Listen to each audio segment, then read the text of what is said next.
If you want a good board, you get it from a good shaper.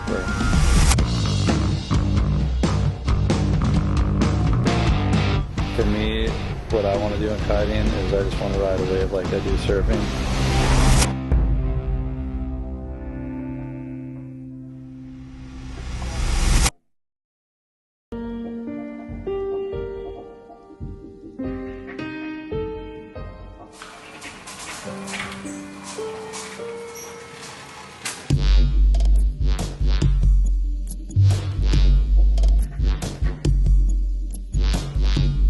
This particular move is called a backside chop hop. It is a key fundamental move for doing pretty much any backside air.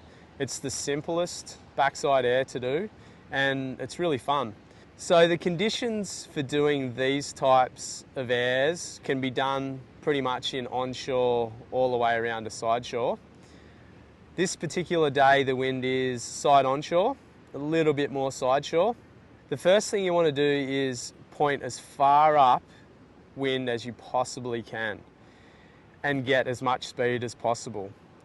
Okay, at this point I've got my kite nice and low, and now I'm going to sheet in as much as I can to get as much speed as I can just before I take off. As I'm about to take off and launch off the chop, I'm going to slowly bring my kite up above my head, and just as I launch out of the water, I'm going to sheet my kite completely out. This is really, really important at this point. For your board to stick to your feet, you need to make sure when you take off that you turn the bottom of your board directly into the wind. If you don't do this, the wind's going to catch the top of your board and blow it off your feet. This actually takes a little bit of practice. And what you need to do is, when you first launch off the chop, you need to kick your tail around as much as possible. And when you kick your tail around, at that point, you want to suck your board up to your feet.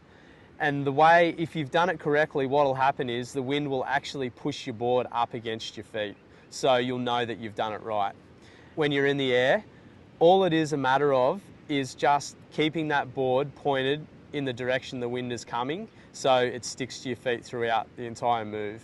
You need to hold that all the way until you're just about to land. Once you've spotted your landing, that's when you can look at turning your board in the direction that you need it to be to land.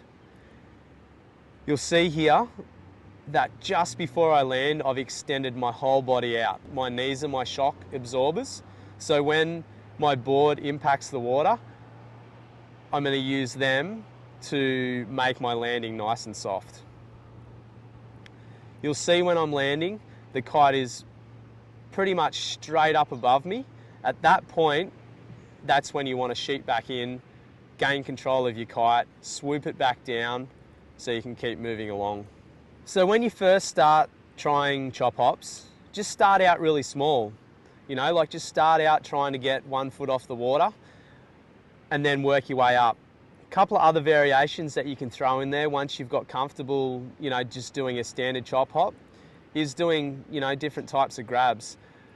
What this helps you do is much bigger airs. You know, when you're looking at doing a 10 or 15 foot air, it's much easier to, you know, grab your board because that helps you hold your composure throughout the air.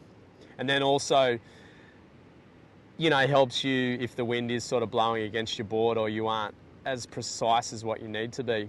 So the key tip with doing chop hops is when you launch out of the chop, make sure you turn the bottom of your board into the wind. This is what's going to stick it to your feet, and this is what's going to make it successful for you.